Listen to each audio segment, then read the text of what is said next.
dans Pastef li may wax nii kenn mësul def étude boobu voilà le paradoxe du parti Pastef un parti extrêmement puissant populaire mais un parti extrêmement faible en interne parce que Ousmane Sonko qui incarne la popularité extérieure est extrêmement faible en interne te ay guñaa fii ñoo nekk ci biir poñe ko moo tax Cheikh Bara sànni na ko ci live bi démb nee na Pastef nit ñi dañ leen a ragal Ousmane Sonko ci boppam dafa ragal waa Pastef ma wax ko tey Ousmane Sonko ci boppam dafa ragal Diomaye dafa ragal waa Pastef te loolu mooy indi problème yi Ousmane combien de fois lay génn di défendre Diomaye man dal naa fi ñoom Diomaye ñoom El Malick man leen xeexu leen bu nit ñi xeex di leen xeex Ousmane moo tax live ne man xeex la wu ma ñëpp ku ki nekk dafa am lu ma lay doyee bàyyi leen ñii Ousmane ci boppam moo leen di ngemb moo leen défendre ñoom xam nañ ko de ñoom xam nañ mindsetu Ousmane Sonko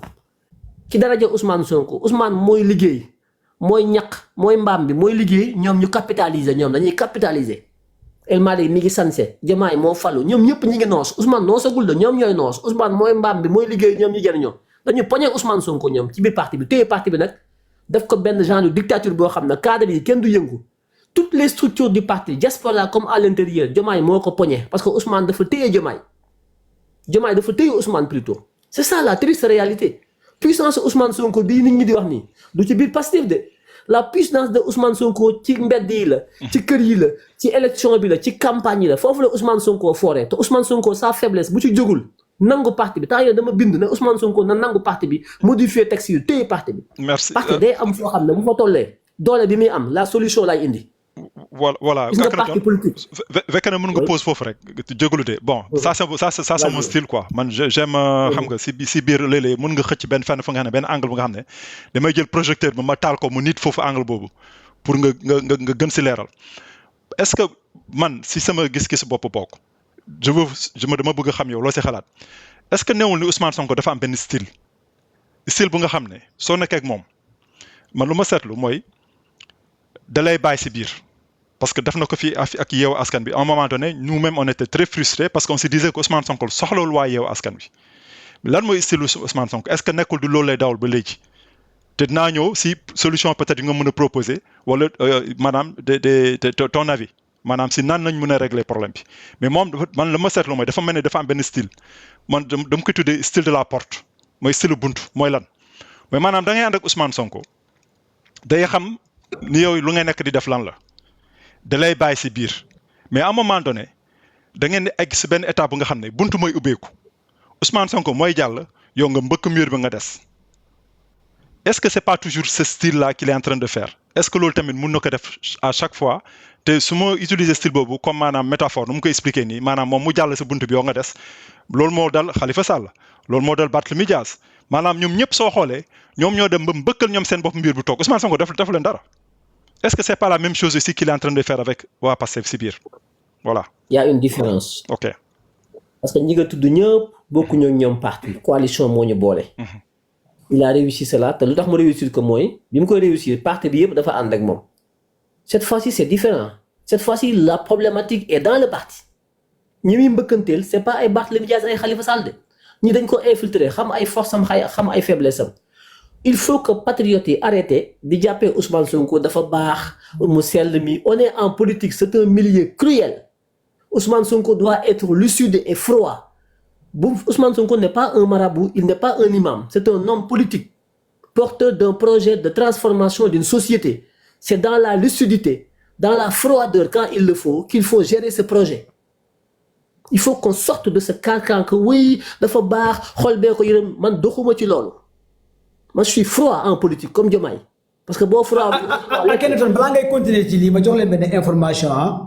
Mame Matar Gueye Jamra da doon rencontré ki nga xamante ne mooy mi Aminata Touré. jot na sax am ay information ci ki nga xamante ne aussi mooy peut-être information bi am nañu ko jot mais peut-être am nañu ko jotul parce que ba léegi waa Pastef lu tax ma joxe information bi sax pour cadre Pastef yi bëgg a nelawloo ak kenn maa ngi jégalu pour dagg bi ma la dagg amul problème. waaw pour cadre Pastef yi bëgg a nelawloo patriote yi. information bi Mame Matar Gueye Jamra am ci ki nga xamante ne mooy Aminata Touré mu bàyyi ko aussi ci président Diomaye mooy Diomaye a été très clair le lendemain bi Ousmane Sonko defee giga meeting bi Mame Matar nee na te loolu waxoon nañ ko fi Diomaye le 9 la bëggoon def point de presse pour tontu Sonko gars yi ne ko te lii waxoon nañ ko gars yi ne amul kon Mame Matar confirmé na loolu tey Mame Matar rencontré na Mimi Touré c'est juste pour cadre Pastef yi leen di nelawloo patriote yi Diomaye du Sonko Sonko du Diomaye moom il a décidé de faire face avec Sonko le 9 la bëggoon woote point de presse gars yi ne ko na bàyyi mu sedd mocc ko ba mu bàyyi le 11 la teg Mimi Touré Mame Matar ci vidéo bi nga xamante ne publié naa ko sama page Facebook léegi nii mën ngeen ko xool nee na yéen ñiy xaar pour mu changer turu coalition Diomaye président changé wu ko tey changé wu ko ëllëg moom mooy président bi yéen ñiy xaar pour ñu changer Aminata Touré changé wu ko tey changé wu ko ëllëg moom mooy le président de la République du Sénégal chef suprême des armées gardien de la constitution moom mooy dogal teg na Aminata Touré coalition Diomaye président bi moom mooy président Sénégal coalition bi coalition la Aminata Touré la teg kon li ñu yàgg di leen wax ngeen ne du dëgg bureau politique bi waroon nga leen ko wax waxu leen ko kon Mame Matar loo koy bañ bien vrai que man Mame Matar Gueye jamono yu bëri ànduma ak moom mais le fait que tey mu génnee ñu information yooyu aussi dem ci Mimi Touré jox ko xibaar yu bàyyi ko ci président ak nangam mention spéciale aussi à lui genre yu mel nii lañ soxla nit ñi nga xamante ne aussi lu ñu jot ci biir rek dañ koy génnee wax askan wi dëgg wax patriote dëgg wax sénégalais yi dëgg xam leen que Diomaye nekkatul Sonko nekkatul Diomaye Akhenaton continuer fi nga nekkoon baax na lool Akhenaton. waaw commando maa ngi lay nuyu bu baax a baax di lay sant bu baax a baax fi ma nekkoon di développer j'étais dans des solutions au plan interne. nga dagg ma indi Mame Matar Gueye boobu amul lu ma yàqul man xam nga man. képp ku ma pointé Kona merci Kona day wàcc gi jóglu rek rapidement Kona merci pour sa participation inchallah suppose la nekkoon quoi voilà. mais Akhenaton yow gars yi sonn lañ la pourtant yow defoo leen dara yow dëgg rek ngay wax Mame Matar Gueye dama ko teel a pointé du doigt mu taxe ma fi franc-maçon taxe ma fi lu ne maay saaga sëriñ si amul lu ma yàqul mais man du ma waxantu du ma làmbantu man ku ma joxoñ baaraam bu ma la nee hee bay boo ngeen bàyyi xel ci kooku parce que man du ma waxantu. kon tey Mame Matar Gueye su ñëwee nekk porte-parole Diomaye xam nga loolu dafa may dëggal rek ci li ma waxoon Mame Matar Gueye du nitu dara Mame Matar Gueye tekkiwul dara. Mame Matar Gueye lobby yi nekk ci réew mi yépp moo nekk seen ginnaaw ba noppi di yéeg ci kaw di leen gëmloo ne moom ndonu mag ñeeg diine la Mame Matar Gueye xamul fu penku bi féetu ferul ijji xamul li lislaam xamul diine ab tappalekat la yàgg naa ko wax yàq na ma fa lu ne ji dóor ma ci kaw sëriñ si yépp mais man faalewu ma ko Mame Matar Gueye saytaane buy dox la mook Macky Sall ñoo àndoon Macky Sall di ko defal lu ne Macky Sall daanu na Macky Sall numéro 2 ñëw Diomaye mu ànd ak moom ça ne m'étonne pas man li ma ci naqari commando baay te loolu du ma la ko baal mooy fi ma nekkoon di démontrer di wax suñu mbiri bopp nga dugal ci Mame Matar Gueye saytaane bi nga dugal sama wax moom ma metti Mame Matar Gueye musta bëgg Ousmane léegi baal ko balaa teer kooku ay waxam kooku day yàq suñu débat non wóor na Baye Niass musuma xam ne am ngeen problème yéen ñaar parce que Cheikh Tidiane musuma xam ne du dara Mame Matar Gueye du dara léegi continuer si ñu Diomaye Sonko rangu laa koy bàyyi rangu xaritu rangu la mbaxal yi nekk ci rangu la rangu xam nga léegi may wax sànq pour ñëwaat ci suñu débat parce que Mame Matar Gueye moom du ko marto la quoi ma ñëwaat ci suñu débat may wax ne Ousmane Sonko après le 8 bi man li may xaar ci moom te gëm naa ne loolu mindset boobu la yor léegi après le 8 bi Ousmane Sonko bu froid ngeen di am Ousmane Sonko bu politique Ousmane Sonko buy comprendre di ubbeeku di wax ak patriote yi parce que li lay xamal ne Ousmane Sonko est faible dans Pastef moom moo ko wax nee na wax naa Diomaye faalewu ma woo El Malick témoin faalewu ma dem bureau politique wax faalewuñ ma Ousmane Sonko bi mu sonnee fu mu dem bi mu sonnee lu mu def live ak woote meeting ñun la woo ñun askan wi ñun ñii ñooy dooleem ñun. ba pare ñun la félicité Ousmane Sonko saa yu nekkee ci ay jafe-jafe du Pastef moo ko ciy génn du bureau politique bee ko ciy génn ñun sénégalais yi ñoo ko ciy génn ñun ñooy taxaw parce que ñun ñooy dooleem du bureau politique bi. moo tax ba El Malick génne di wax way bu ñu attaqué les boucliers de Sonko ma ne ko yow bokkoo ci bouclier de Sonko yow ci bukki Sonko yi nga bokk. yow El Malick Ndiaye bokkoo ci bouclier yi mooy ñoom commando Baye mooy ñoom Baleke mooy ñun mooy ñoom Jiji mooy ñi nekk ci yëpp ñi nekk ci mbedd mi di xeex ñun ñi nga xam ne bu Ousmane Sonko jaaxle ba jaaxle ki lay soog a ñëw ci ñun nag mais ci ñoom lay commencé toujours te ñoom dañ koy teg deal Ousmane Sonko est faible dans Pastef extrêmement fort partout dans le Sénégal loolu laa bëgg ngeen xam ko bis naka tey. te projet bi du dem. mais Akhenaton li ma jaaxal benn question moo ci par rapport bi la Balake posé waale ba léegi gisuma xam nga bu njëkk bu Sonko amee problème xawee am problème ak Diomaye waaye ma daaneel nga soog a El Malick dafa génn ne Ousseynou mooy Assane mais bii pas gisuma fenn fu El Malick publié ci mbir mi dafa mel ni dafa maandu quoi El Malick cette fois-ci El Malick mënu cee dugg parce que El Malick lui-même est à 50% le problème Ousmane Sonko Diomaye 50% yi El Malick Ndiaye la ba démb lañ dem bureau politique Ousmane Sonko yàq ko fa lu ne ba gars yi dañ ko naroon dóor El Malick Ndiaye.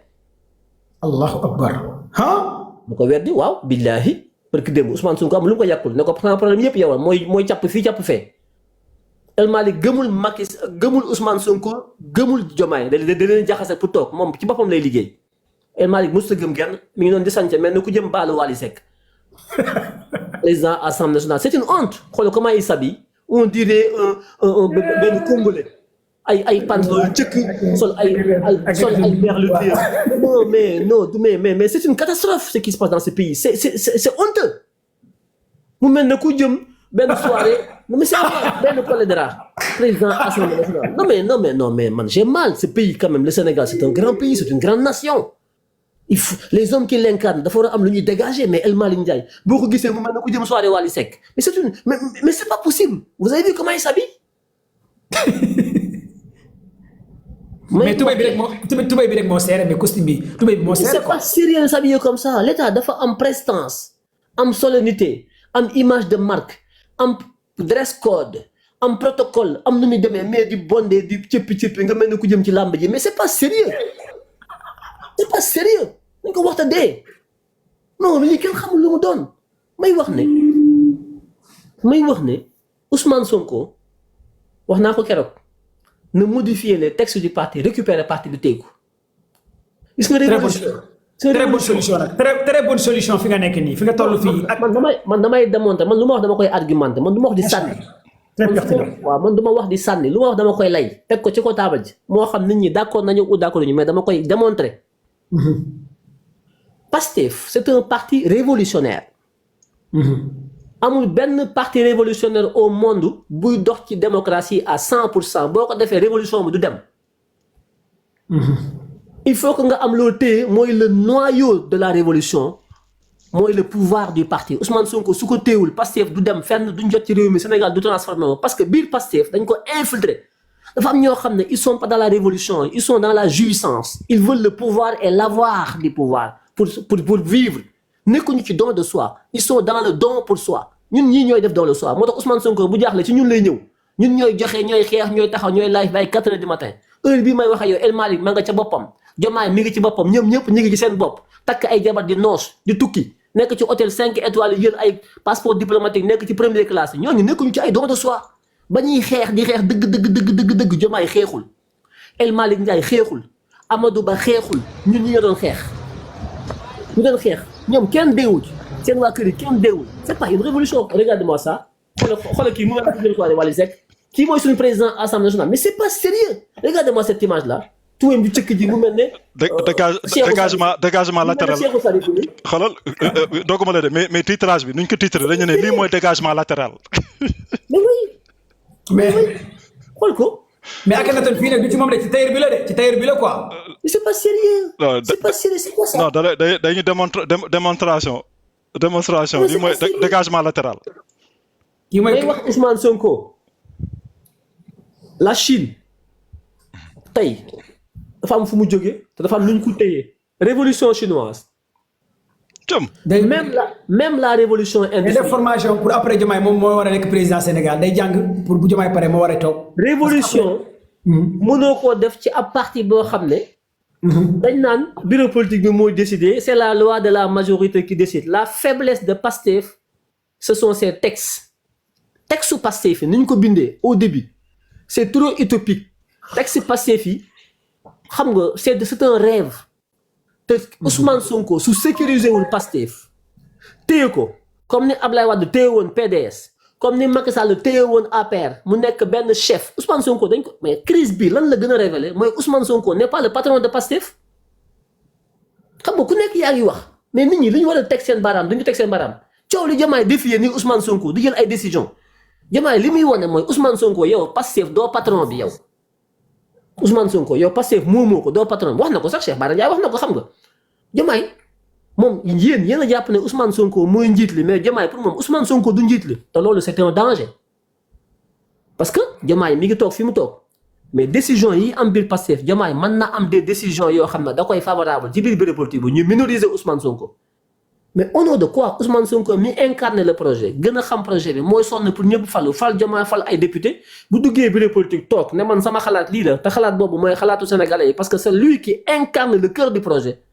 am ay lappato yu toog ci biir bureau politique bi nekkal fa Diomaye ni leen d'accord ma ñu ñëw na ñun Ousmane d'accord ñu Ousmane xëccoo ñoom ñu ne ko nañu voté ñu am majorité Ousmane ñu jël idéem sànni fële te idée Ousmane mooy bu baax bi mooy bi sénégalais yi di xaar mais le projet est compromis Ousmane war na am ay leviers yoo xam ne bëgg-bëggam dañ ko war a doxal amul ay lu ñuy voté amul ay bureau politique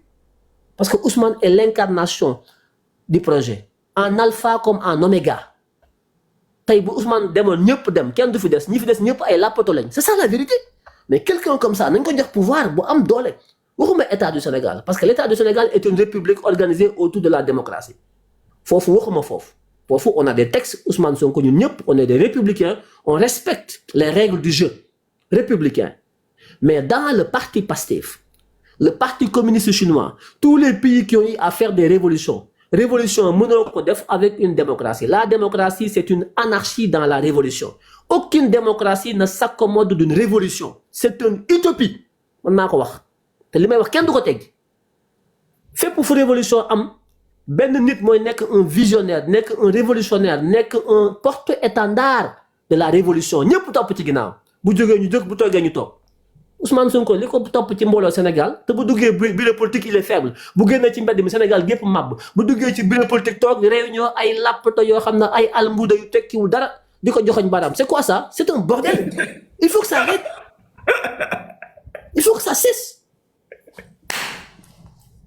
nañ ko jox tous les pouvoirs au niveau du parti muy buuma ko buum ok na du nit wallahi on dit tous les pouvoirs statutaires dans le parti muy buuma ko buum bu ko deful billahi le projet ne va pas prospérer man maa leen ko wax billahi su amul les pouvoirs le projet va mourir on ne réalisera rien tu as 1000 fois raison il faut qu'on arrête de rêver qu'on modifie dans les plus grands en urgence ñu modifier texte yi Diomaye xam na texte yi de Diomaye a miné le Pastef bu ñu deful ndànk day yàq Pastef Ousmane Sonko bu jëlul ay responsabilités am takk fitam parce que Ousmane am na fit ci biti de am na fit ci xeex ak Macky Sall am na fit ci dal ci ko opposition bi am na fit ci dal ci magistrat mais Ousmane ci biir Pastef amu fa fit na takk fitam taxaw parce que Sénégal ñoo ànd ak moom mu récupérer Pastef téye ko génn làppato yi sànni ca mbalit ma lii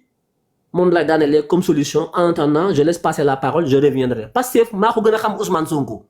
projet bi Ousmane Sonko gënuma koo bëgg gënuma koo xam pour la survie du projet Ousmane Sonko na assumer ses pouvoirs yi mu am mooy le pouvoir populaire na ko jël téye ko Ousmane Sonko dafa bari lu muy xool bëgguma ku ma lii bëgguma ku ma laa bëgguma ku ma tuuma lii dañ naan dictature laa gis nga Ousmane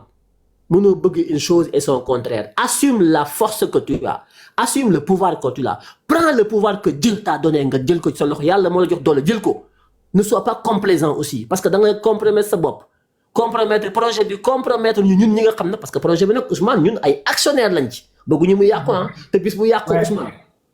Ousmane on te tiendra comme responsable suñu yaakaar kenn du ko tas man maay woote fii Ousmane Sonko na këf Pastef téye ko ñu modifier texte yi jox ko pouvoir yëpp muy buuma ko bumi macha allah bu amul projet bi day dee. Donc, comme nous l'avons dit, donc tu partages le même avis que voilà, il y a crise à l'intérieur de Pastef. Pastef est paralysé. Voilà, merci des cadeaux pour nous joxe cadeaux yi. Voilà, di yëgal ne rek suñu mbokk frères ak sœurs yi. Les applications bu bees laa nekk di utiliser de live miinu ma ko noonu trop nag waaw mais ñu jégalu rek si yenn yi quoi voilà. Donc Commando Baye. Voilà, j'aurais aimé entendre tamit sa opinion maanaam lu jëm si mbirum Pastef ak situation bu ñu nekk nii. Lan mooy sa jàngat yow est-ce que tu es de même avis que Akhenaton bu gis ni moom Ousmane Sonko démocratie bu muy jéem a dawal si biir Pastef munta nekk noom na assumer ay responsabilités am mu jël Pastef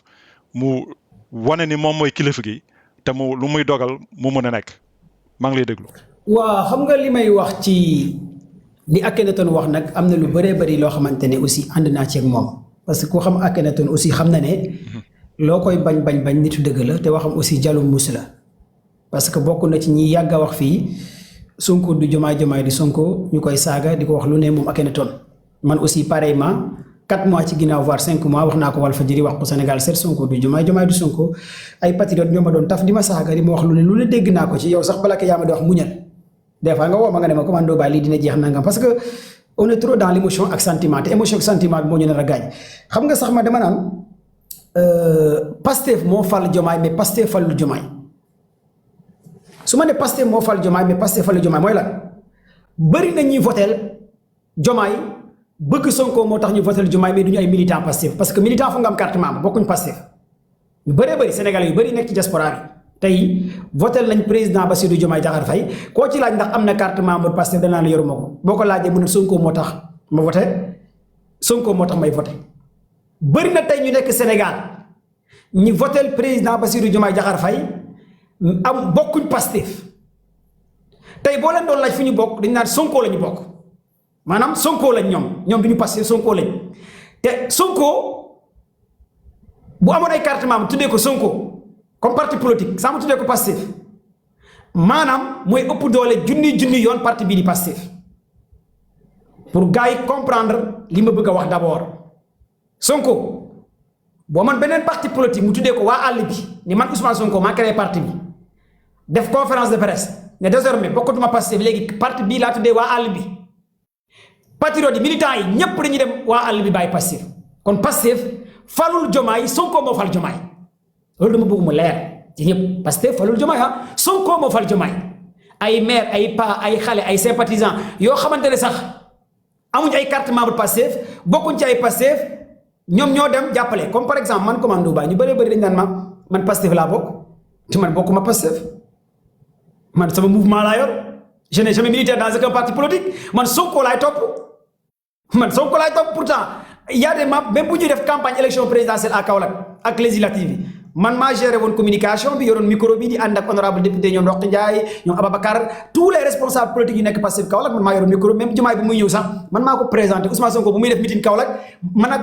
ki tudd Koli ñoo ko présenté sur scène te pourtant bokkuma Pastef man Sonko laa dañu may wax Pastef ma ne leen man bokkuma ci parti politique parce que parti politique dafa bëri mafia tous les partis politiques nag te man nekkuma ci ay mafia ci ay tàppale ci ay caaxaan fi ma d'accord fi Akhenaton wax mooy jamono ji crise bi am waxuma laa mu jël Pastef en main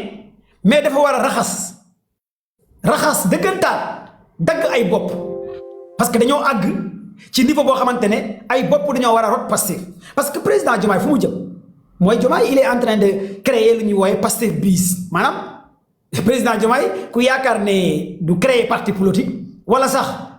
du am après beneen parti politique bu ko war a support yaa ngi nax sa bopp ku yaakaar ne président Diomaye ci parti politique docteur Abdourahmane Diouf la yaakaar wala parti politique yeneen kooku gars yi nekk ci coalition bi yaa ngi nax sa bopp président la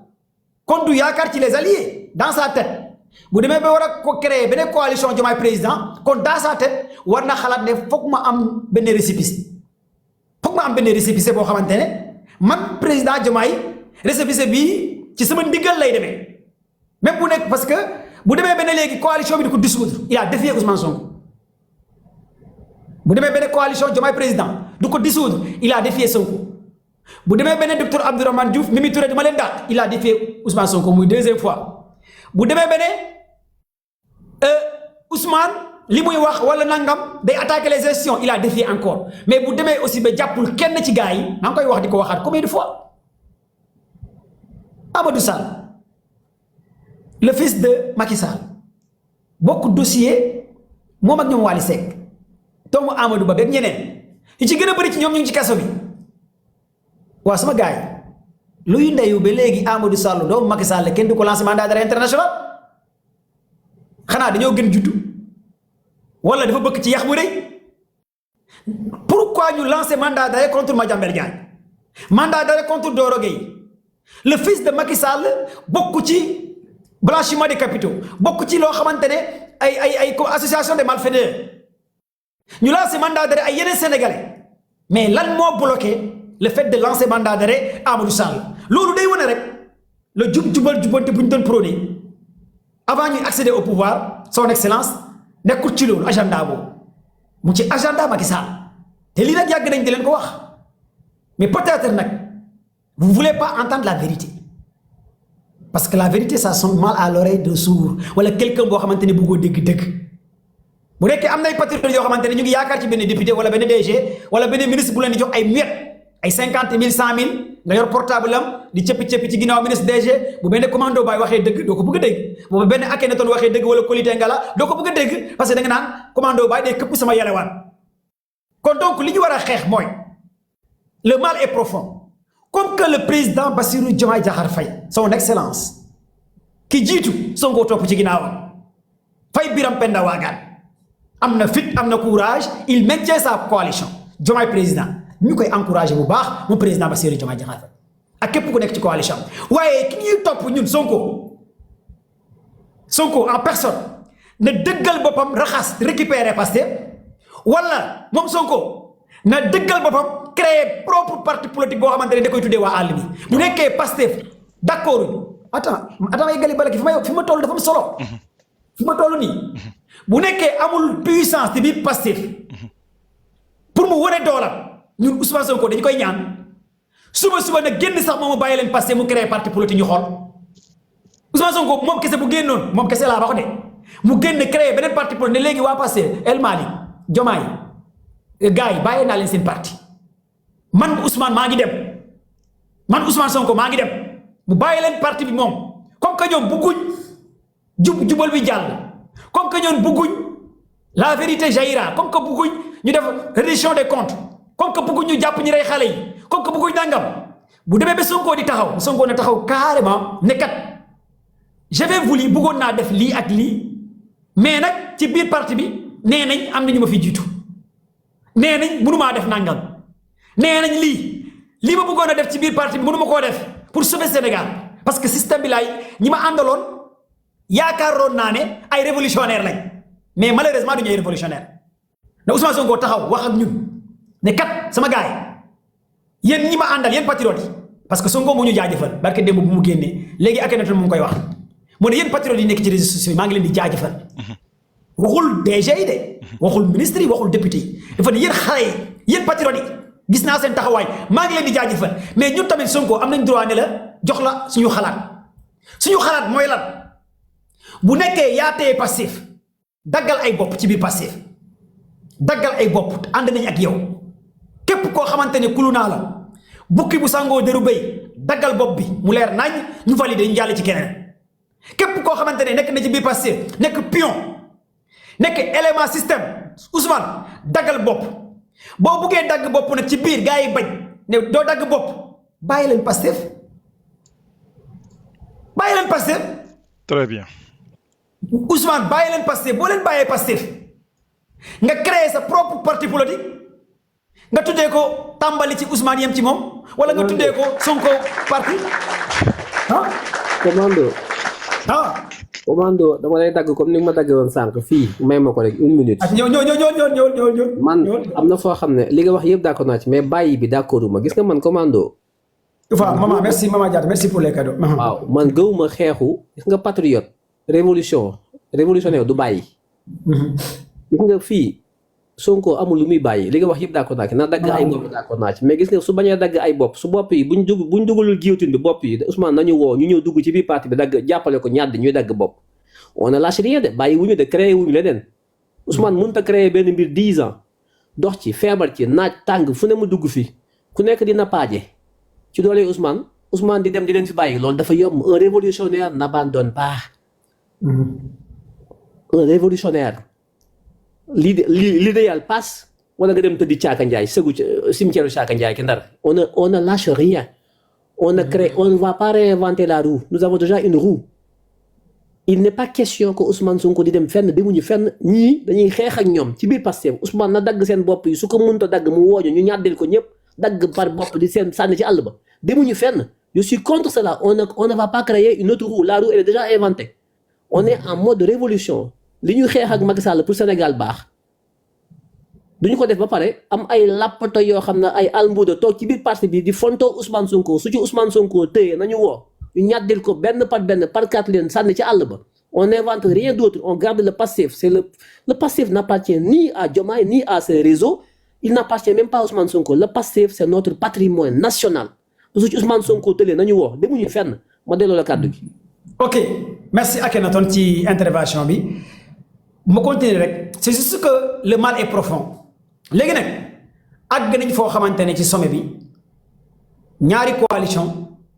mënuñoo nekk ci benn parti politique wala mënuñoo nekk ci état di gouvernement loolu moo mënta nekk il faut que aussi patriotes yi gars yi ngeen xam ko kon donc la solution elle est claire et nette képp koo xamante ne bukki bu songoo dëru béy nga nekk à l'intérieur na la détecté wax ak yow wala mu dàq la mu jël keneen koo xamante ne mën na ko faa teg leneen li nga xamante ne aussi nar naa ñëw parce que sànq maa ngi dégg ci biir waxi Akhenaton mu ne Sonko aussi c'est un leader politique na jël ses courage à 2 mains ci biir Pastef loolu je valide Akhenaton ci li nga wax parce que mbir dina àgg foo xamante ne waratut am ay calcul bien vrai que dina am ay calcul sànq aussi dégg naa bala ke ci biir nga ne est-ce que Sonko li mu teg du stratégie la parce que des fois lu mu xat-xat moom Ousmane mooy njëkk a jàll keneen ku nekk ci ginnaawam du mën a jàll loolu aussi bala ke je valide par rapport ak décision bi nga xamante ne wax nga ko fa te loolu aussi Sonko des fois mu teg ay schéma yoo xamante ne yow mi koy topp sax da ngay dem da ngay réer ci schéma am Koli Tengala aussi wax na ko parce que nee na Sonko nit la koo xamante ne à la dernière minute dina teg loo xamante ne keneen yaakaarutoon lii la parce que silence am day wax léppam day wax mais fu may collecter ma jox ko Koli Tengala wala Balake wala Akhenaton mais lii mënul continuer mooy la coalition Diomaye dirigée par Aminata Touré ak la coalition beneen Diomaye xaw ma APT apte dirigée par Aïda Mbodj loolu mënul continuer ci benn gouvernement mënta continuer il est temps que lenn moo mën a am benn coalition kese moo mën a am coalition boobu nag parti politique bii di Pastef moo ko mën a diriger parce que coalition Benno Bokk Yaakaar APR moo ko diriger woon coalition PDS bi su Macky Abdoulaye Wade xaw ma nan la tuddoon sax fàttali naa tur bi Akhenaton coalition Abdoulaye Wade bi nu mu tuddoon. CAP 21. CAP 21 waa PDS ñoo ko diriger woon c'est la première fois dans l'histoire man ma gis un président bii dem ci opposants yi di rallier vers l'opposition parce que loolu lay nuru le président de wala. transhumance président bu transhumé. transhumé voilà excellent parce que man. non Cheikh Bara waxul loolu de Cheikh Bara nee na c'est la première fois.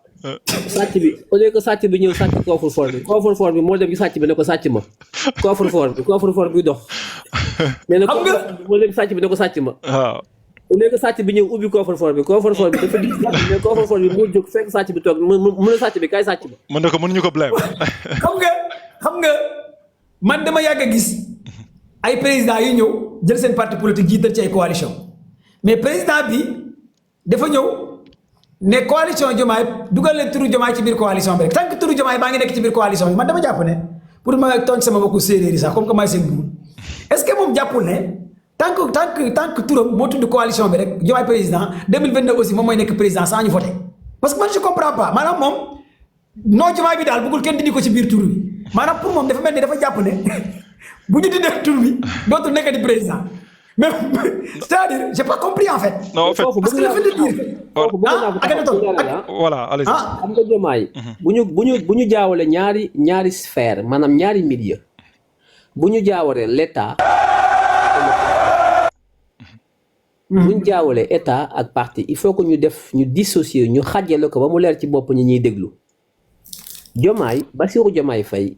membre Pastef le militant au Pastef la parce que ba léegi waxul ne démissionné na Pastef mi ngi carte membre du Pastef am ba léegi ay ndomba tànkam la tekki en tant que secrétaire général du Pastef ci coobare boppam te bi mu koy def tàgguwul Ousmane Sonko te loolu dara forcé wu ko pour mu def ko parti politique bi nga xam ne mooy Pastef ci ay texam waxul ne secrétaire général bi su faloo président dafa war a tekki ndomba tànkam président parti bi la ñuy wax suñ ko investir ba mu falu président mënta cumuler ñaari président de la République ak président de Pastef loolu la texte yi wax Diomaye du président Pastef secrétaire général la donc lan moo tax mu démissionné dara lu dul xëy am agenda am ci lu mu nekk la preuve bi mu koy def tàgguwul Ousmane Sonko parce que su ko tàggu woon Ousmane Sonko danaan ko bu ko def parce que Ousmane Sonko mosul bëgg Diomaye génne loxoom ci Pastef xëcc na ko ba tàyyi ba barki dem mi ngi koy wax ñëwal Ousmane bëggul Diomaye génn Pastef bëggul Diomaye dem parce que Ousmane dafay dox digganteem ak Diomaye ay affection la man affection boobu laa bëgg Ousmane arrêté ko bàyyi affection bi ak Diomaye parce que dañu nekk ci parti Ousmane il faut moo xam ne li mu yore mais Akhenaton est-ce que aussi Ousmane. Voilà. même ma tuddi bala ma posé Akhenaton benn question rek même ma tuddi. Akhenaton parce que Akhenaton fu mu nekk fii dafa am solo. parce que Ousmane am na xolu yéen mais Akhenaton est-ce que yow jàppoo ne Ousmane dafa am benn longueur d'avance bu Diomaye amul parce que Ousmane xam na ne Diomaye àgg na taxaw toll na ci niveau boo xamante ne bu ko sauvé wul Diomaye il va da koy regretter est-ce que de loolu moo tax Ousmane di dawal lii quoi maanaam dafa xam lu Diomaye xamul parce que Diomaye aussi. est-ce que réellement maîtriser na politicien bi gars yi nekk di teg damier bi Ousmane moo ko gën a xam le jeu terrain bi instant yi Diomaye mënut a comprendre lu bëri peut-être lu ñu xale yi di wax bu subaa ngay comprendre est-ce que du loolu moo tax Ousmane di dawal xolu yërmande bi envers Diomaye pour sauver ko quoi en fait. est-ce que rôle Ousmane mooy sauver Diomaye wala sauver projet bi. non sauver Diomaye mooy sauver projet bi quoi laa bëgg a wax. non bu fekkante ne woon. maanaam boo woowee Diomaye ba Diomaye mooy sauver projet bi. man quand je te dis sauver Diomaye xaw ma da comprendre nga question maanaam bu su ma nee la sauver Diomaye mooy Diomaye éliminer carrément bàyyi la coalition Diomaye président muy benn parce que Ousmane loolu la soxla Diomaye fekk si ko ci loolu en même temps Diomaye kii comment dàq ki nga xamante ne mooy Mimi Touré ak docteur Abdourahmane Diouf loolu la Ousmane soxla parce que gars yi dañu koo tegal benn damier boo xam ne tant que mu ngi nekk ci loolu ci lobby boobu rek. il risque de perdre le pouvoir mais aussi il risque de nuire le projet. moom laa doon wax sànq. Diomaye il est élu président de la République du Sénégal tous ses pouvoirs sont concentrés dans la constitution. Constitution au Sénégal amul benn article buy wax Diomaye mën ngaa nommer président wu coalition wala président wu parti amu ci. Diomaye parti Pastef joxu ko benn doole. pour muy nommer kuy jiite coalition ak ku ko dul jiite amul pouvoir bi ni dans Pastef amul ko ni dans l'État dans la constitution Diomaye faux ak usage de faux lay def fi mu toll nii Diomaye respecté wul loi au Sénégal yi respecté wul parti loi yi incarné les partis politiques respecté wul les statuts de Pastef loolu mooy dëgg Diomaye il fait ce qu'il veut li muy def. question boobu laa la bëggoon laaj en fait Akhenaton question boobu laa la bëggoon laaj maanaam xam nga sànq yaa ngi leen expliqué jégalu de si dog bi mais comme lu mu la wax rek lii mooy man sama style débat lii la quoi maanaam un peu. c'est important voilà fu nga doon waxee sànq da nga ne Diomaye dafa démissionné. bala kay mën nga maa dindi ci écran bi nga ñëw pour gars yi mën a tapoter. voilà c'est vrai je m'excuse attends xaaral ma nekk juste un instant xaaral.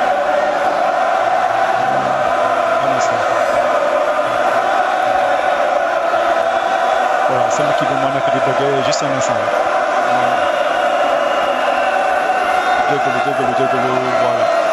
Voilà, c'est bon. Donc, je disais que sans que vous ayez dit Diomaye dafa démissionner, mais démissionner pour me démissionner. Mom est-ce que nekkul maanaam di jaawale ay kalpe maanaam pouvoir bu mu am présidentiel est-ce que du loolu moo daf si xaw a mandi ba faf mu foog na nag léegi ne moom lu mu dogal lu mu wax Sénégal rek noonu la que mu nekk juste un simple membre de Pastef parce que man je me demande moom lu mu def ni c'est comme si c'était un simple membre de Pastef moo xëy benn bés rek ne léegi man président ci coalition bi dañ ko war a changer man maa jël dogal bi diw la war a nekk alors que moom il n'a pas ses prérogatives. loolu moo am. voilà li nga wax loolu moo am. Diomaye ak yow ak ku am carte membre du Pastef yaa ak Diomaye yéen a yem maanaam li Diomaye def tey jii tey Baleke bu nekk militant au Pastef moo na jóg def benn courrier bind ne wuy Pastef wala coalition tel man nommé naa fa diw mu nekk président bi wala ko naan loolu la Diomaye def Diomaye li mu def amul benn base légale tegu ko fenn parce que Diomaye moo nekk ci coalition bi Diomaye président mu yaakaar ne moo ko moom ban texte mooy wan na Diomaye yaa moom coalition bi. biñ koy créé yàgg ca prison ba lañ ci def yëpp fekkewuloo ko ñu fal la ci nga yaakaar na yaa ko moom di fal ak a folli ku la fal loo kan moo la jox pouvoir toute coalition est composée de partis politiques ou de mouvements c'est une coalition de partis politiques ou de mouvements loolu la code électoral bi wax le code électoral moo définir lan mooy coalition. D'accord. Les coalitions sont composées des entités politiques ou des mouvements Diomaye ndax dafa am parti politique déedéet ndax dafa am mouvement déedéet kon Diomaye doole bi mu bëgg a jox boppam ci biir coalition bi bay falaka folli fan la ko jëlewu ko fenn léegi loolu nag loolu Diomaye def c'est un acte de défiance parce que texte Pastef dafay tere kuy créer ab entité boo xam ne day concurrencer Pastef te coalition Diomaye dafa bëgg a concurrencer Pastef Diomaye tey Pastef moo nañ koo dàq légalement dañ koy dàq Pastef légalement loolu la bëgg xëy na pour mën a dem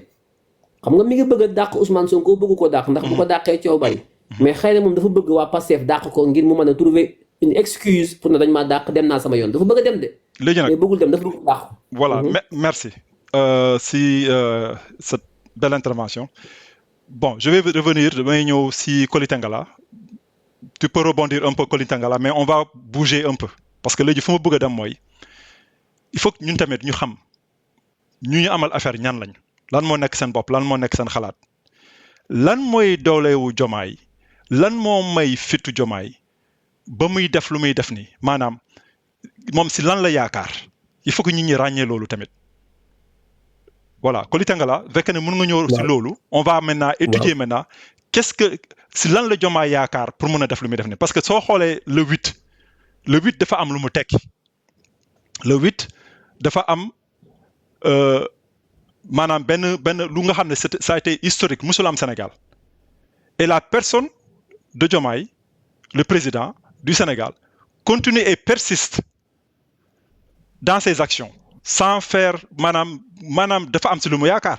est-ce que mën ngeen toj yax yi si Diomaye lan la yaakaar lan moom si lan la nekk du wéeru wala si lan la yaakaar bokk il faut ñu ñuy ràññee ko parce que on peut pas aussi sous-estimer ñun patriotes yi maanaam suñu révolution maanaam ñu ko bëgg a yàq mën nañu ñun sous-estimer voilà fekk ne mën nga ñëw ak Koli Tangala foofu rek Black su ma may benn digression tuuti ci li ñoom Akhenaton doon wax sànq. non loolu laa ma ne mën nga jël fa tuuti mais bu fa yàgg mais nga rebondir nga ñu mën a tourner ñu dem si question bu ma teg nii allez-y. ok li ma bëgg a wax foofu mooy Ousmane Sonko malheureusement parce que il faut ñuy diagnostiquer froidement li nga xam moom lañ jàkkaarlool Ousmane Sonko c'est un très bon tacticien il est très politique mais malheureusement dafa am benn point boo xam ne c'est son point faible mooy il n'est pas froid dafay jouer ci ay sentiments ki ay colère gis nga fi ñu toll nii révolution bi ñuy def bi ñu bëgg mënuñu ko teg ci ay colère ki ay diggante ki ay sentiments ay maa la bëgg ak maa la bañ non gis nga fi ñu toll nii lépp lu nar a dox suñu digganteeg résultat ci révolution Koli Tangala man nag je vais jouer jégalu de mais je vais jouer à l'avocat du diable ici parce que Ousmane Sonko tamit à quoi dire à beau dire mosoo ko gis si affaire sentiment mu si dugal ay affaire ay mbokkam wala di def yenn yi moom dafa clean dans ses relations avec les gens en général. non personne à personne parce que moom dugalul mbokk mais personne parce que le fait que ñoom Diomaye ak ñoom El Malick ak ñoom Amadou Ba di lappi di am bi pour ils n'ont aucun pouvoir fu ñu pouvoir bu ñu am rek Ousmane Sonko par ci sentiment bi muy dawal moo leen ko may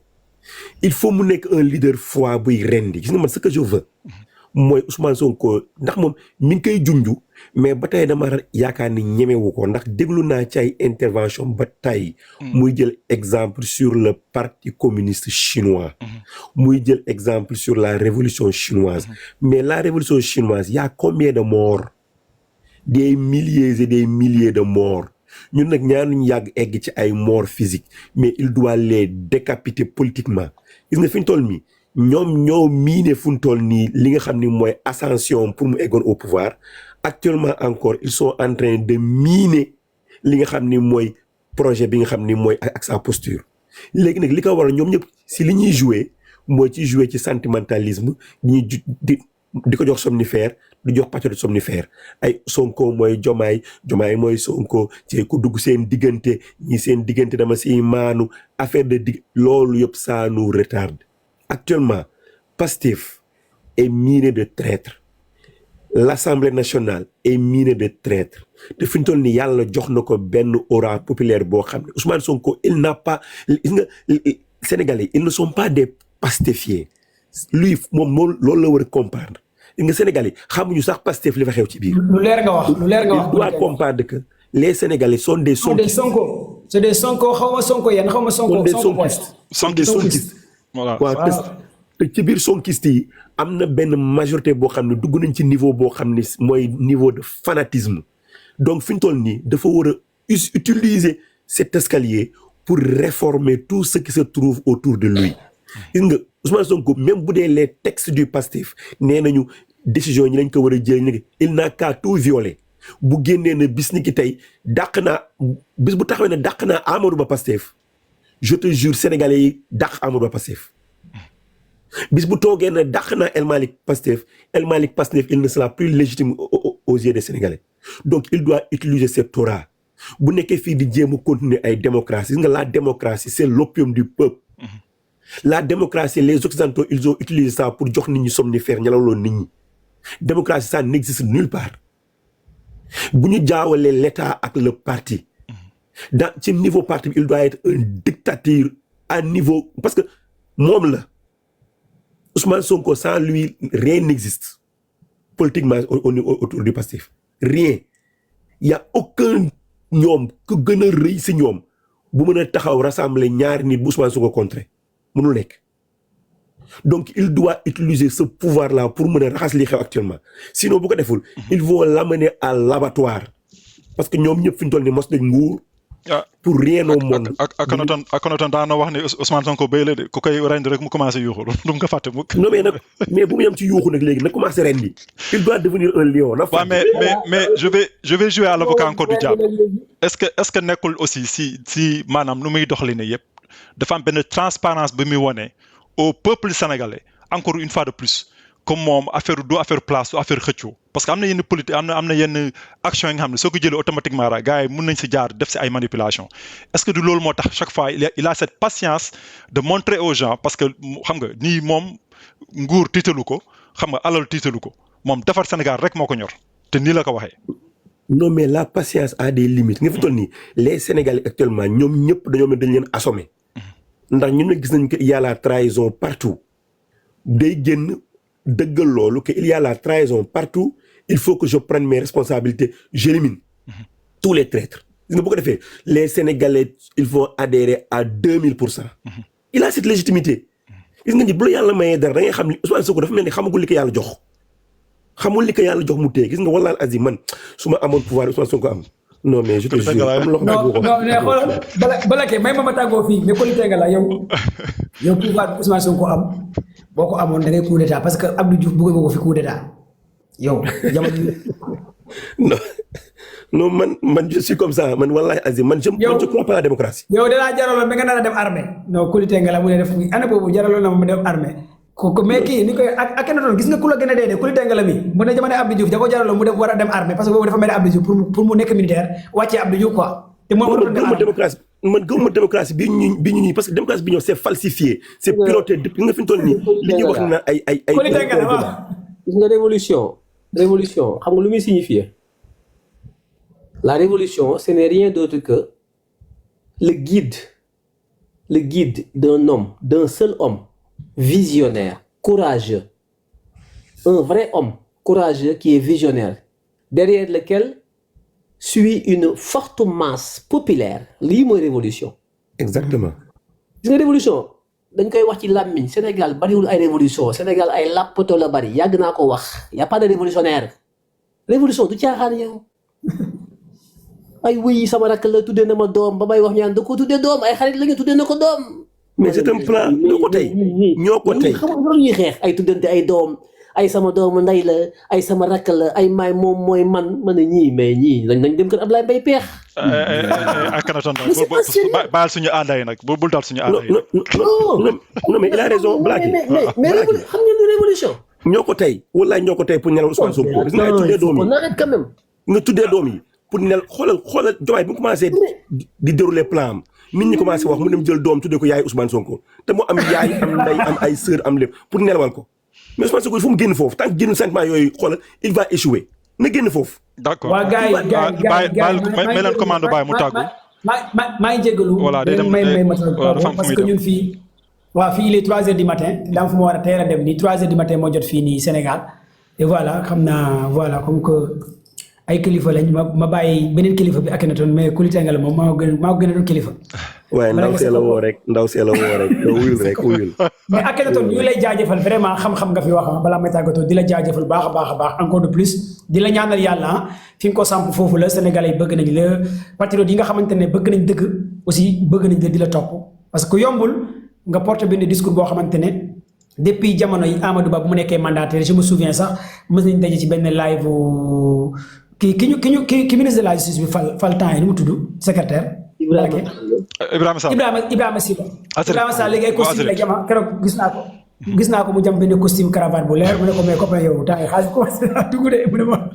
ma léegi secrétaire laa xam nga lan la ñu waxal man nag Akhenaton bu sañ fa daje après il y avait un malentendu parce que boobu je n'ai pas compris pourquoi mu doon waxee langage bi envers Amadou Ba mais gentleman la ku am xam-xam la ku pertinent la aussi nit la koo xamante ne aussi bu nekkee dëgg à chaque fois da koy wax quelle que soit la vérité et j'aime bien des personnes comme lui ñu amoon ci ay malentendu lépp ci bëgg Sénégal loolu aussi ma ko koy encouragé di ko wax carrément dëgg moom topp ci bul faale gars yi focusal ci li nga focus parce que ci yoonu dëgg nga nekk yoonu dëgg nag yombul parce que fu mu ne Sénégalais yëpp fekk si nañ la ci yoon bi nga xamante ne moom nga nekk mooy jubal jubanti ak nekk ci yoonu dëgg balaa ñu ngi lay jaajëfal. merci aussi maa ngi koy jaajëfal baax a baax. merci commando Baye et puis bonne soirée merci ci témoignage yi yow tamit jàmbaar nga macha allah on est ensemble ñoo far. voilà si loolu nag aussi dama am benn message mu bëgg a jàllale rek mooy lu jëm si ñun les patriotes avec le combat waaw sànq commando Baye lu nga wax am na solo man je dis que c'est l'union qui fait la force ñun suñu cat en général mooy que c'est le manque de s'unir parfois sur des sujets communs. man lu ma gëm mooy ñun ñëpp mënuñu bokk gis-gis à 100% dans si lépp mënta nekk même ku nga bokk ndeyal bàyyi loolu mënta nekk mais au moins comme que ñoo bokk direction si lu nga xam ne léeg-léeg mu amee ay sujets nga xam ne ay acte nga xam ne ñun ñëpp ñoo si bokk gis-gis war nañ si mën a ànd te ñu bàyyi maanaam nit mu amee divergence rek si benn point de vue rek ñu jël def ko ennemi jël taf ko da ko yekk lu ne loolu il faut qu'on évite ça les patriotes ku nekk nit da ngay juum léeg-léeg man maa ngi nii Kona sànq waxoon na ko fii damay wax ak moom si suuf dañuy débat ba ku nekk da ngay ñàkk tooy xep moom day wax nii man ma wax naa waaw mais teewul on a toujours gardé les relations dañuy waxtaan parce que xam na ni ñoo bokk Sénégal te ñoo bokk defar Sénégal loolu nag dafa ute nag ak aussi nag ànd ak Kuluna moom mun ma defante ak Kuluna voilà donc loolu laa entre parenthèses loolu laa message bu laa bëggoon di lancer rek sama mbokk patriote pour wax leen ni c'est l'union qui fait la force lii du combat benn nit combat mbooloo la te il faut qu'on arrive à s'entendre sur des sujets nga xam ne ñoo si bokk gis-gis ñu mën a àndandoor defoor nga xàccandoor dóorandoor voilà merci donc si lancé boobu kolita nga la lu ma waxoon sànq je pense que tu peux un peu revenir après ñu jàll si Akhenaton c'est question bu ma wax encore une fois de plus mooy je vais revenir sur la question lan moo may fit kii di Diomaye suñu président bi di am taxawaay bu ma nekk di am ni bañ a reculer si lan la yaakaar parce que bu fekkee ne élection kese la Ousmane Sonko même mu bàyyee Pastef mu dem samp Pastef comme sànq nu ko commando bàyyee waxee bu tudd àll bi mu samp parti bu tudd àll bi ñun xam nañ ne da leen di duma bàcc leen ba poudre leen ça c'est yaa amul sax benn du sax débat mais alors si lan la Diomaye yaakaar di def lu mu nekk di def nii maanaam di jël jéego yi lan mooy arme Diomaye lan mooy puissance Diomaye si loolu laa bëgg ñu ñëw ñu faram-fàcc ko voilà. exactement gis nga foofu. gis nga Diomaye. déjà ñi ko ngemb sont pas au Sénégal. Diomaye c'est le deep state biir Sénégal ak le système France Afrique ñoo ko ngemb parce que bu ñu fa seetloo bu baax Macky Sall bi ñuy wañ loxoom bokk na ci ñi œuvre ci wañ loxo bi ba mu leer nañ bokk na ci les États-Unis te ci les États-Unis boo gënee jàngat duggaat ci biir encore ce sont les membres du Parti démocratique américain boo xoolee ñoom c'est le deep state ñu si ëpp bokk na ci ñi nga xam ne ñoo wañ loxoom te boo leen xoolee Diomaye dépp bi mu yéegee ba léegi ces audiences yu muy am ñi muy dalal boo seetloo toujours ñoom la ay Bill Gates ay fondation ay waa George Soros ay ñoom Tony Blair boo xoolee c'est ce monde là bi muy yéegee lu mu njëkk def dem di fekke ay sommet ay Gavi yooyu yëpp il est en train bi mu yéegee ñoom la njëkk a jox bopp na leen je suis au pouvoir léegi maa ngi ñëw déglu leen ni yore laa mi ñoom fa di wax naan ay les vaccins te ñëpp xam nañ ce qui se passe avec les vaccins moom mu dem taxaw di défendre loolu Bill Gates ñëpp xam nañ ses intentions moom taxaw di wax loolu te boo leen xoolee bërët dugal na leen ci biir gouvernement depuis au début yow Blacky ñoo ngi koy xeex ba léegi mais les sénégalais mënuñu feex ba dégg ko le Mabouba bi toog ci biir gouvernement bi di def yëfu populisme di wax ju neex wax ju rëy di wax ay autosuffisance alimentaire moom mooy le représentant des lobbies de Bill Gates au niveau du Sénégal dinañu rey ci sunu lekk sunu biir ñun ñëpp ñoo ngi topp di foo ne autosuffisance alimentaire la ñu am mais fu ñu toll nii insécurité alimentaire lay dugal ndax avec ces semences hybrides ces semences yi mu tuddee semences certifiées di ñu nax nit ñi di ñu tuddee ay semences améliorées daañu dem ba fii ak 10 ans bu ñu ñee joxul autorisation ñu lekk duñu lekk ndax heure bu leen neexee mën nañ téye seeni semences duñu béy bu ko defee loolu mooy nekk le moyen de toujours continuer à contrôler notre état ndax bu nit ñi lu ñu war a lekk yow ñee na ko niib téye nit ñi sénégalais yi dañuy yuuxu bu ñu xiifee yuuxu état bi soo moytu dina plié wu ci seen condition c'est une autre manière de contrôler le Sénégal au futur nga ñoom il planifie 10 ans 20 ans balaa moo egsi le Mabouba lañ dugal ci biir nag pour mën a gérer toute notre agriculture notre semence yàq suñu semence paysanne yi yëpp nga xam dootuñu éliminer dootul exister ba bu ëllëgee mu nekk un levier boo xam ni moom la ñu continuer contrôler suñu état bu dee am nañ état boo xam ne révolutionnaire la donc foofu tamit c'est un point boo xam ni très crucial pour wane ni que infiltration des lobbies ci biir te puis boo leen xoolee encore te balaa foofu encore ñu jël encore le ministre de l'information de la communication xam ne nga tuddee ce sont tout un ministre parmi les ministres les plus nullards yi ñu am ci suñu gouvernement bi mais il les représente en même temps boo leen xam ne bu ñu jógee rek mu topp di wax intelligence artificielle AI te boo ko toogoon tey nga poser question luy intelligence artificielle xamu ko plan bii mu dugal nit ñi Sénégal c'est un plan facile plan boo xam ni xam ni nga tuddee sax Sénégal ni nga tuddee tam mooy bi mu wax xaw ma facture bi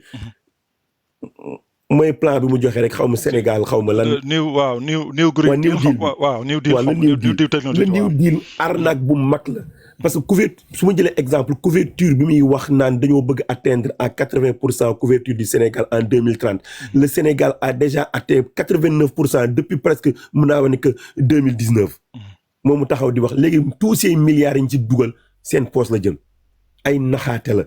mais malheureusement boo ko wax Sénégalais dañ lay jàppee que yéen ay da ngeen contre régime bi da ngeen bëgg ay bukki saa nga jaru bay ngeen mais naxaate bi nekk ci biir dafa rëy li nga doon wax nag li ko téyel tànk Diomaye fu mu toll nii gis nga li ñuy wax ni ñuy nax nit ñi Sénégalais naan oh Mimi Touré day fontu ay 300 maires yu muy jël ak adhésion yi ñoom li ñu soxla mooy les chiffres mais soxlawuñu les choses concrètes bu ñëwee ñu ni 300 maires rallié nañ 900 organisation rallié nañ ñoom nañ am chiffres yooyu bu ëllëgee bu ñu defee élection ils vont tout voler ngeen di tëb di dal ñu justifier ko génne armée bi teg Diomaye il sait très bien ce qu'il fait fi ñu toll ni ñun li ñu war a jël mooy jël les devants loolu nag force bi kay may nag mooy mu utiliser l'arme bi nga xam ne mooy arme bi musa rendi Sénégal depuis son existence mooy la justice cette justice moo yàgg a rey Sénégal justice bi c'est le mal du Sénégal justice suñu jëlee tey jëlal le cas de Mamadou Dia kan moo ko jugé kan moo ko condamné à vie kan la woon c'est cette justice te pourtant il n'avait pas tort il avait raison tooñul ñu jóge ci Mamadou Dia ay Omar Blondin Diop kan moo ko condamné woon c'est toujours cette justice te pourtant fu mu mujj il a été assassiné ñu taxaw ñu camoufler ko par suicide ñu jógee fa bu ñu egsee ci kaawu ñoom Ablaye Wade kan moo ko doon condamné c'était cette justice di tëj ko tijji bi ñu jógee foofu ñu ñëw ci say jël bu gën a récent imam Aliou Ndao kan moo ko tëjoon c'était cette justice te pourtant il a été innocent à 100% ñu jóge fa Ousmane Sonko kan moo ko condamné kan moo biaisé son mu war a nekk candidat c'est toujours cette même justice avec les mêmes têtes donc suñu toogee di wax suñu justice on n'a pas de justice on a des délinquants à la tête de notre justice ñoom ñooy nekk l'arme du président toujours ku mu bëgg rendi mu rendi ko actuellement xool leen Diomaye fu mu toll nii ñi muy recevoir ce sont ces mêmes personnes là ces mêmes têtes ñooy ñëw daare allégeance dañoo taxaw leen mu ni leen gis ngeen yor naa seeni dossier li ngeen liggéeyoon ci avant ñoom ñëpp mën na leen téye ñoom ñëpp leen dañuy defaat pacte d'allégeance ils vont refaire le sale boulot donc le combat bi ñu war a mener fu mu toll c'est contre cette justice mënee benn combat ñu démasquer leen ba xam ni c'est le mal du Sénégal Diomaye loolu mooy armam bi mu nar a rendee Ousmane Sonko donc ñëpp nañ taxaw ñaari armes ñett yi la am mun a wax ni c'est le deep state c'est la justice ak ultérieurement cette assemblée nationale ces députés yi nga xam ñoo ngi foog ni fi ñu toll ni sont loyaux mais la majorité sont des traîtres ñoom la ñu war a démasquer bu ko defee bu ñu démasquer les députés ñu xam ne ñooy les traîtres ñu tegal leen nële ñu xam les loyaux ñu ànd ak ñoom xeex bi cette justice ñu taxaw di leen démasquer benn par benn xeex leen ut des preuves seen souillure ñu teg ko ci place publique bi ñu xam ñooy ñan bu ko defee ñu continuer le combat man loolu laa amal lu mu siy wax. merci c'est excellent comme analyse Akhenaton voilà donc dëgg nga question bi et voilà il faut que les gens comprennent au fait parce que Diomaye gis ni sama mbokk patriote dañuy wax ni non Diomaye bu ñu yàpp Diomaye du ñu fontoo voilà Diomaye musul gagné Jagañaaw xaw ma voilà de son village comme bu mu fa doon jéem a nekk maire wala des choses comme ça bref man sànq Kona tamit waxoon na ko nee na il faut gars yi def attention bu ñu xeeb sur nos adversaires il faut ñu xam ñoom si lan la ñu wéeru si lan la ñu yaakaar lan mooy seen plan man nag bëgg naa tamit nga leeral patriote yi comme lu may wax man j'aime les lives j'aime qu'on explique en général voilà lu xew ak tout ça là di yee ñi mais aussi de montrer aux gens au fait de quoi on doit faire attention lan moo war a nekk ñun suñu wargar suñu direction dans tout cela aussi c'est très important voilà. merci Balake am na solo macha allah du jaajëfal aussi Koli Tengala ci daanaka moom il a touché le fond du problème le deep state donc avec ses ramifications ñoom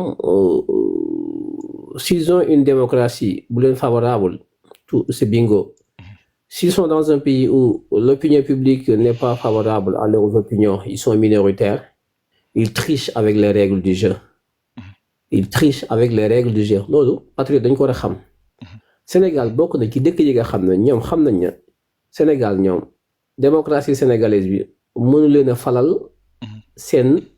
projet ñoom projet bi ñu am démocratie Sénégal mënu koo fal ñoom xam nañ ko loolu c'est clair dans leur tête léegi par ay des moyens ay pexe ci ay pexe la ñu bëgg a taxawalee seen programme ñoom pexe yooyu tàmbali nañ ko par une infiltration de Pastef parce que xam nañ ne Ousmane Sonko est solidement assis ancré politiquement et sociologiquement du ñu def dara ñoom par hasard lu ñu def natt nañ ko étudier ko def ay études ay sondages ba xam fu opinion bi toll quel est le poids politique de Ousmane Sonko loolu def nañ ko ba pare Macky Sall am na résultat yi depuis 2019 lañ ko xam moo tax depuis 2019 mayu ñu Ousmane Sonko jàmm Pastef amul jàmm ñu sëf ko dossier Adji Sarr ut Diomaye def ko seen pion mu nekk ci suñu biir choisir wuñu Diomaye par hasard Diomaye cible la boo xam ne le profilage a été fait à temps ñu topp ko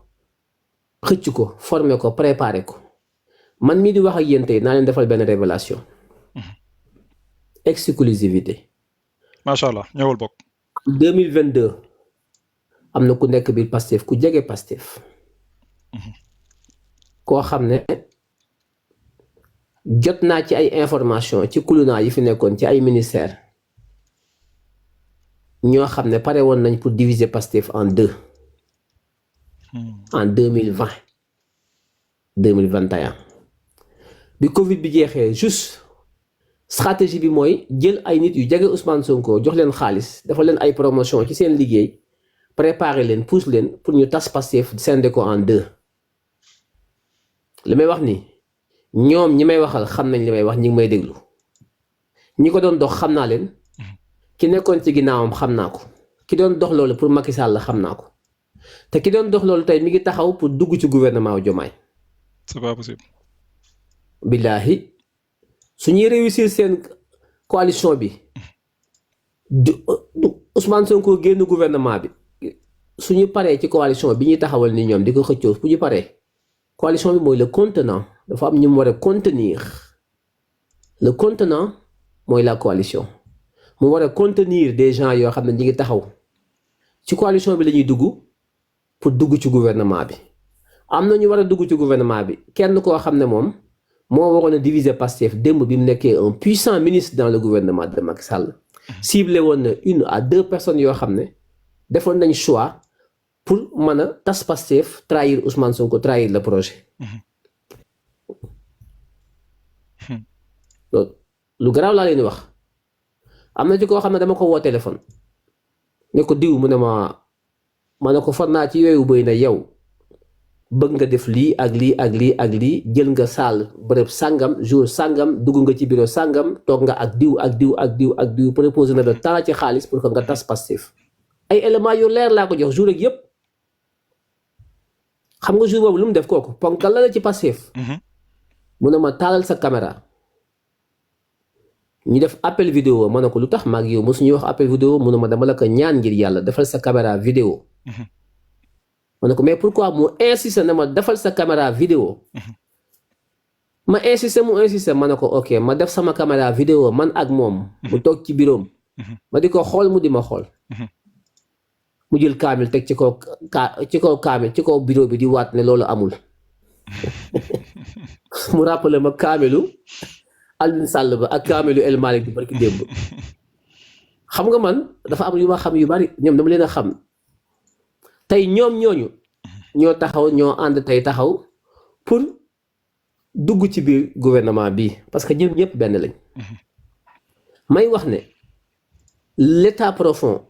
mooy gouverner c'est pas le Pastef qui gouverne la révolution ne gouverne pas le projet n'est pas encore au pouvoir suñu projet demagul pouvoir loolu il faut que nit ñi xam ko moo tax li ñu doon xeex yëpp dañ doon entraîné wu di réchauffé wu mais commencé guñu xeex baa ngi soog a commencé mooy bi ñu demee ba fal Diomaye moo tax boo gisee bi ñu koy tànn ma ne ànduma ci gars yi na ma bu ñu ko tànn ku ñu tànn man leen bu ñu tànn kenn jaral na ma ko man dama xam projet bi xam boo xam ne waruñu ko dénk koo xam ne dafay trahir moi je préfère que Macky Sall nekkoon fi ba heure bii que Diomaye nekk ci pouvoir bi xanaa xamul loolu Macky Sall nekkoon fi ba léegi moo ma gënal lii parce que Macky Sall est un opposant déclaré mu am projet ma am sama projet mu nekk fi dans la dictature may xeex ak moom de façon directe mu may dóor ma di ko dóor moo ma gënal koo xam ne maa ngi moom ñoo bokk nekk si biir mbàjj bi te su ma nalawee mu posé na ma man dama bëgg un combat loyal bëgguma un combat de lâche j'aime pas ça moo tax ñu ne woy kërë beaucoup ñi doon xeex ñëpp naan booy moo fi sës buñ ko jëlul fuñ jëm est-ce que am ngeen gain de cause non li ngeen doon xeex yëpp ñu di ko xeex yëpp ngeen d'accord na nañu gëmm suñu bët parce que affaire bi waruñu raw il faut que ñu jël pouvoir bi on n'a pas pris le pouvoir on a remplacé Macky Sall par un Macky Sall bis on n'a pas encore le pouvoir malgré tous les efforts que nous avons faits on les a fait aujourd'hui pour rien parce que Diomaye nee na mbëlee sama yoon nekku ci faalewu ma leen li ma bëgg a def laay def coalition boobu ñu bëgg a taxawal mooy première étape pour dugal fa kulunaay deuxième étape bi nga xam ne parce que da nga laaj ba am solo li ñuy def pourquoi ñu koy def ak fan lañ jëm c'est quoi la finalité lan moo nekk seen ginnaaw lu leen may fit ba ñuy def lii. ak seen yaakaar waaw. benn fit bi mooy l'état profond. l'état profond ñoom ñoo leen di gëmloo ñoo leen di bàkk ñoo nekk seen ginnaaw dem leen le moment venu am nañu ay pexe ba ngeen mën a gagner élection yi ci nii wala ci naa parce que def nañ ko ci ay dëkk bu marché donc bul tiit bul am loo ragal ñoo ngi sa ginnaaw. benn ñaareel bi mooy dañ lay tegal ay pexe fexeel ba nga am benn cadre politique boo xam ne soo mënta nangu Pastef créer un cadre politique parallèle nga concurrencer Pastef soo ko defee Pastef dinañ la dàq nga victimiser wu dem ci sa cadre dina am ñu bari ñoo xam ne placé woon nga leen ci biir Pastef yow yaa leen fa placé groupe structure yëpp diaspora bi yëpp ñu nekk ci bopp bi ci bureau yi Diomaye moo leen fa teg ñooñu booy dem dinañ ànd ak yow dañuy victimiser wu nga indi leen ñu ñëw renforcer avec les kuluna yi nga xam ne jël nga leen fi à gauche à droite ngeen ñëw ngeen renforcer wu si vous faites le poids vous passez si vous ne faites pas le poids ñu jàppale leen ngeen sàcc élection yi pour ngeen mën a jàll loolu mooy deuxième élément bi troisième élément bi su doyul il faut que ñu inventer ay dossiers créer ay dossiers contre Ousmane Sonko judiciaire mooy li ngeen doon wax sànq le volet judiciaire la justice nga xam ne kuy rey ñoo lay rey moo tax mu recevoir temps yi le président du conseil constitutionnel recevoir le premier président de la cour suprême recevoir le bâtonnier bi yor avocat yi moom Diomaye ci palais bi am na lu muy préparer pour préparer un dossier contre Ousmane Sonko. mooy photo moo wane nii voilà ça c'est récent voilà donc voilà ça kii c'est le président du conseil constitutionnel. waaw parce que ñoom mënuñu dem élection ak Ousmane Sonko xalaat schéma bi ñu am Ousmane Sonko du ci bokk ñoom bu ñuy dem élection di participer Ousmane Sonko mënul bokk parce que bu Ousmane Sonko bokkee dañuy ñàkk donc troisième élément bi mooy il faut que ñu écarter la candidature de Ousmane Sonko par tous les moyens lii c'est pas exhaustif mooy les quelques éléments yi nga xam ne ñoom ci lañ sukkandiku taxaw mu nekk loo xam ne nag ce n'est pas encore une réalité c'est une vision c'est une volonté bëgg-bëgg la te bëgg-bëgg mën nga tëju ci bureau di ko xalaat di tracer di def di kii rek mën nga tëdd sa guddi sa kër ci sa biir bopp nga koy xalaat di teg say schéma ci sa biir bopp nga ne bingo ça marche mais sa bëgg-bëgg boobu ni nga koy xalaatee bul jàpp ne soo ko génnee teg ko ci mbedd mi pour dérouler que dafay dérouler wu comme ni nga ko prévoir ci sa biir bopp soo ko génnee teg ko ci ngay xam ne lépp dëgg la kon loolu mooy seen schéma loolu mooy seen xalaat ci foofu lañu sukkandiku jàpp na ñoom mën nañu pérenniser wu toog ci kaw pouvoir bi pour un second mandat mais sax seen vision du second mandat seen vision du second mandat de xam nga lan mooy vision wu Diomaye ak waa kuluna yi ak deep state ba état profond lii seen agenda dëgg c'est pas un second mandat seen agenda mooy fexe ba le projet de Pastef le mindset suñu xalaat l'idée révolutionnaire bi ñu am mu bañ a gouverner il faut que patriotes yi xam loolu. merci. même Diomaye su faluwul 2029 ñoom nañu fexe ba am candidat buy faju ñoom seen problème c'est le projet te Ousmane moo koy incarner même bu Ousmane nekkul candidat 2029 tey balake bu la Ousmane tànnoon 2029 dañuy fexe ba doo falu ñoom projet bi la ñuy xeex projet bi la ñu bëggul mu prospérer au Sénégal parce que su prospérer au Sénégal day dugg Côte d'Ivoire day dugg Bénin day dem Gabon day dem fu ne ñoom loolu la ñuy bañ. ak Akhenaton lu ngay wax ni dafa am solo tellement parce que damay gis ñu bëri dañuy yaakaar ni maanaam dafa trahir ndax nguur wala dafa bëgg nguur wala dafa bëgg toog wala élection 2029 man la leen faites attention parce que Diomaye Ousmane Sonko wan na ko pas si kàddu sax si waxin sax mais si jëfin ni moom chaise bu mu nekk ni moom moo ko yéene ba joxoñ ko ba mu toog foofu donc si loolu ñu jël si benn vision bu ñuy wax Sénégal 2050 ñun patriote yi bokk man sama genre yi dem nañ ba nangu ni ñoom ñaar ñi mun nañ nekk kii mun na fi nekk 2 mandats keneen xam nga wala benn mandat kii ñëw def 2 mandats après ñu joxaat ko te chaque fois dina loolu mun na maanaam nguur gi du ko ñàkk il sera toujours dans ses privilèges et dans le confort si nguur bu ñëpp di identifier ni peut-être loolu moo tax muy trahir mais au fait le fond maanaam le fond de ça comme nu nga ko waxee man aussi je partage ce même avis c'est pas au fait de affaire u place la wala utu place wala toog la déedéet ñoom projet bi mooy seen problème maanaam c'est vraiment pour arrêter cette révolution maanaam li nga xam ne day mën a tax Sénégal décoller te comme nu nga ko waxee Sénégal mu décoller rek automatiquement rek ça va inspirer les autres pays à faire de même voilà et ça je pense que j'ai répété la même chose c'est pour insister là-dessus et je partage et parce que damay gis ñu bëri malheureusement on tombe dans ces pièges là quoi il faut qu'on fasse attention c'est très très important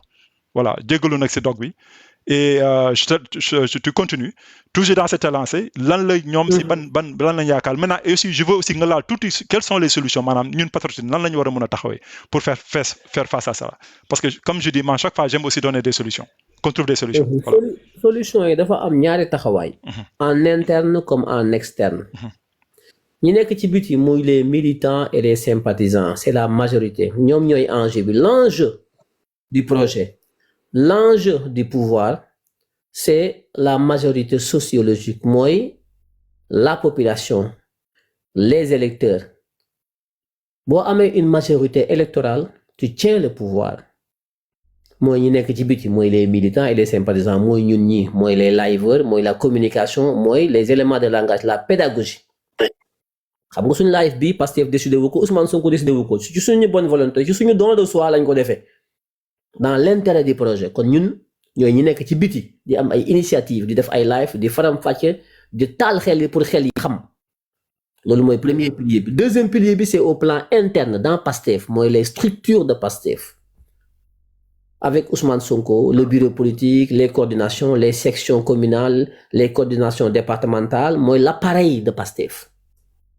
ñaari tànk yooyu ñoo les 2 piliers de Pastef li xew bi Pastef yow mi ak man mënuñu ci dara la fa xew ma ak yow parce que amuñu droit au chapitre parce que nekkuñu fa mais fii am nañu droit au chapitre kon ñun am nañu ay prérogatives ak ay responsabilités ak taxawaay bu ñu war a am ci doxalin ci wax pour que projet bi mën a mucc ci piège yooyu ñu ko tegal